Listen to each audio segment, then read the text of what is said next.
এই যে একটা মানুষের না দেখে কিন্তু না বুঝা চরিত্র নিয়ে কথা বলা যায় না। রেকি করেন আমার ব্যাপারে, রেকি করেন। জানেন ছেলেটাকে? এই এলাকায় একমাত্র আধুনিক ছেলে আমি। আমার নাম হাবলু, সবাই ডিজিটাল হাবলু। ডিজিটাল ভাবলাম একটা মানুষের নাম হতে পারে না, কেমন নাম? কেন দেবো না? কেন? মুরগি মাসুদ যদি মানুষের নাম হইতে পারে, রক কাটা শফিক যদি মানুষের নাম হইতে পারে, গাল কাটা জামাল যদি মানুষের নাম হইতে পারে, সেগুলো সমাজ মাইনাও নিতে পারে। উত্তর আসুদ যদি মানুষের নাম হইতে পারে, হ্যাঁ এগুলো তো অশ্লীল। ডিজিটাল তো কোনো অশ্লীল শব্দ না। ডিজিটাল বাদ দিয়ে দেন, কাল হাবলু আপনার সাথে ওইটাই বেশি মানায়। তারপর কি দারুণ আমি মাল খেয়ে কাপড় চলে উঠবো করছিস? না, আপনার তো কোনো কিছু খাওয়া লাগে না, আপনি ন্যাচারালি টাল। আপনাকে দেখেই বোঝা যেতে স্যার, আপনি যেসব কথাবার্তা বলতেছেন আমি কনফার্ম আপনার মাথায় সমস্যা আছে। মেধাহীন মানুষরা মেধাবী মানুষরা পাগলই মনে করে, কোনো ব্যাপার না। আইনস্টাইনও অনেকে পাগলই মনে করে।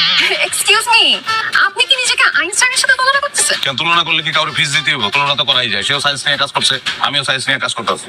ফ্রিল্যান্সিং শিখাই, কম্পিউটার চালাই, পোলাপান যাতে এগুলি করে রোজগার করতে পারে, আধুনিক জগতের সাথে সাথে তাল মিলাইতে পারে, সেই